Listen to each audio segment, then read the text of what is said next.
Welcome back, all you wonderful fans. Time for another out of this world story from rSpace.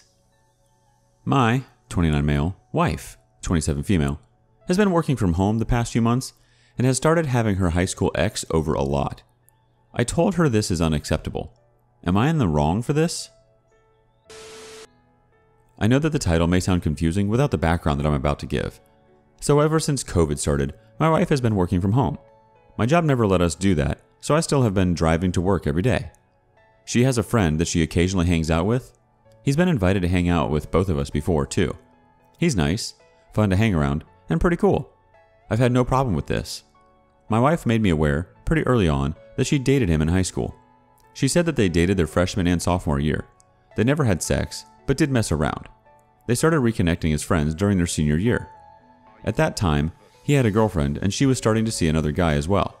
She claims after they broke up that there was never anything romantic between them again. When COVID started, my wife said that she would be able to work from home. I was glad and happy for her, as I know it'd be easy and even save gas. She said that her friend was going to be able to work from home too, so they may meet up sometimes to go over their work and help each other. They both worked in a similar field. One day, I came home and noticed that he was there. I thought nothing of it really, as my wife had told me about this. They both had their computers and looked like they were working pretty hard. For a while, it was like this. Suddenly, a few weeks in, I would come home and they would casually be hanging out and having fun. Sometimes they would be playing a game, sometimes they would be drinking, sometimes they'd be eating. I started finding this a little bit weird. It seemed as though he was getting more attention than me and that she was having a better time with him than me. Then one day, when I came home, it was the final straw. They were both on the couch and her head was in his lap while they were watching TV. I waited until he left and then I had a talk with her. I was fuming. I yelled at her and told her that their actions have been unacceptable and that there's no reason that she should be laying with a friend like that. I expressed how I felt like she has been showing him more attention than her husband and that it seemed like they were having more fun together than we do. Not to mention that they had dated before and fooled around. She got really upset and said I had no right to tell her that she can no longer hang around someone. She was mad that I seemed to claim that she was cheating on me with him and swore that she was not and would not do that. She said that all they were doing was relaxing and that it was not wrong to lay her head on his lap.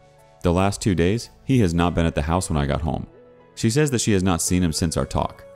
I apologize for being so angry about it. She doesn't seem like she has really accepted my apology, as she has been really quiet around me ever since. How do I make things better? Is she cheating? How do I handle things between her and this friend? Let's go to the advice.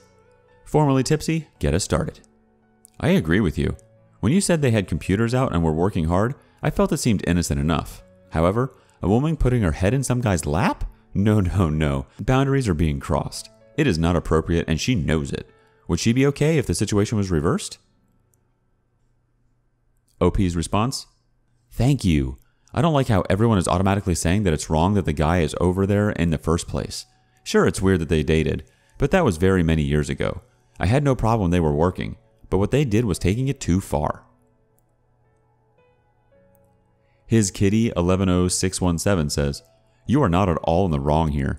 At first it seemed innocent enough, but putting your head into the lap of someone you're not with is suspicious AF. She's right that you have no right to tell her to do something, but since you explained and asked her to stop and she's being defensive like this, I'm getting a ton of red flags. If she's not cheating, she's sure not showing respect for you as her partner. It wouldn't surprise me if she is cheating though, with how overly close they seem to be getting." Runaway Model thinks, "That's not okay. She's not respecting your relationship. Her head shouldn't be in his lap at all, and it should make you uncomfortable since they used to have a relationship. If the roles were reversed and you had an ex's head in your lap, she would also be uncomfortable. Her getting mad at you for questioning it is gaslighting to the situation and you. I wouldn't put my head in a guy's lap if I didn't feel some type of chemistry. It's definitely flirty. I think you guys need to discuss boundaries. It's important that you guys agree on what you consider to be okay and not okay. If she thinks that type of behavior with an ex is acceptable and you don't, then things may not work. I would see where things go and what she does next. Her actions will speak louder than words. If these situations keep occurring, it may be time to rethink if this is someone you want to be with." OP's thoughts here?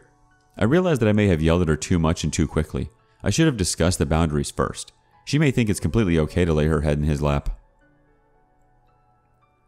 Matt Gigi thinks, well, it does seem quite inappropriate to be drinking and chilling on the couch. Eating and stuff like that seems fine, but chilling with her head on his lap seems bordering on very inappropriate. Remember, they are supposed to be working. I can understand they de-stress by eating dinner and even watching TV or whatever.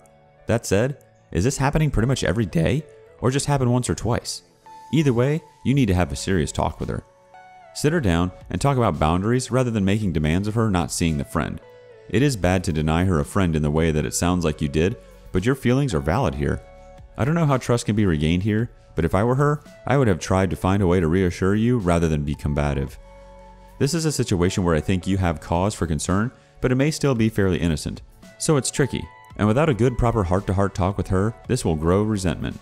It may be a good idea to request from her that you be allowed to see their communication, texts, Facebook, Instagram. Important here that you don't demand to keep continuous eyes on her phone. Just have her unlock her phone in full view of you, so you can get some reassurance with this guy. If she reacts strongly to this, I think you have your answer, and it's time to take this as a serious threat to your marriage.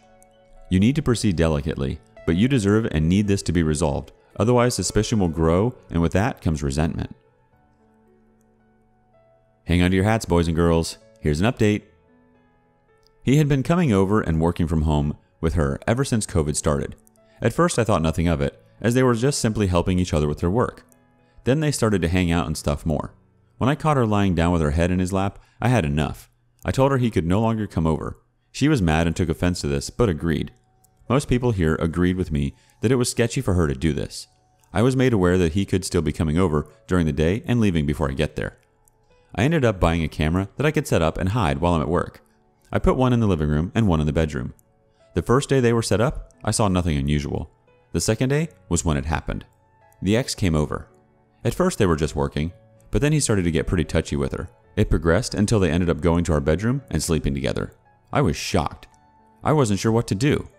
As soon as I saw my wife again, I questioned her if she had been seeing him anymore. She denied it. I told her that I had cameras installed in the house. Her face changed completely then. She knew what I had seen. She immediately started crying. I told her to leave the house. She tried to apologize and explain, but I wasn't having any of it. Since then, we have talked to each other once. I told her that I don't see how anything can happen besides a divorce. She said she doesn't want that, and if asked, I would go to couples counseling one time before making the final decision. I reluctantly agreed. I don't expect it to work, and I'm mainly doing it to humor her. I'm still looking and trying to contact divorce attorneys as I'm typing this. Alright community, support this guy. Never say never, what do you have to say? First of all, get tested for STDs. Her friend might not be exclusive with your wife. Secondly, so sorry about the demise of your marriage. Because even if you go to counseling and decide not to divorce her, the marriage is over. It was over the first time she broke her vow to you to forsake all others. Now you know she's an unfaithful, deceitful liar that can look right into your face and demand apologies from you for having perfectly normal suspicions. How could you ever trust her again? Keep looking for that lawyer. Mittens on Kittens 2621 thinks, therapy is great to air out all your anger, distrust, and resentments in a controlled environment. It's not up to her or you anymore. Unfortunately, the trust is broken, and if you aren't willing to give her another chance and are set in stone that you want a divorce, this is a good place to start that. Some couples get over this. I'm not at all saying this is yours, however it could. If you decide to walk that path, be ready to accept the infidelity, move on, and never look back. This therapy will be able to allow you to deal with your emotions, both yours and your wife or ex-wife. This is very important because you will be able to build healthy future relationships. Definitely get tested for STDs. Wishing you the best of luck now in this new journey and in life. Exada27 responds, yeah, shouldn't couples therapy be a thing where someone has the urge to cheat? I mean, if you have open communication with your spouse or partner, then just tell them, hey, I've been having this urge and I want to be with you. Can we get therapy together so I can work through this? But people like to keep their secrets. It's too late for any couples counseling and therapy. Captain Reginald Long says, the therapy isn't to repair the relationship, it's to help work through the separation cordially and move past the emotions of the divorce in a healthy way. Pawstar21 says, that's why he should have an individual therapy session instead. It's no longer about how they're going to move forward together, even if that means divorce. It's about how OP is going to move forward with his life after his betrayal. Captain Reginald Long responds, "Closure is an important part of the healing process. Having both parties present with an intermediary is an effective way to accomplish that. There are no doubts, no questions, no left unanswered, and especially with the victim, this can be critical for recovery."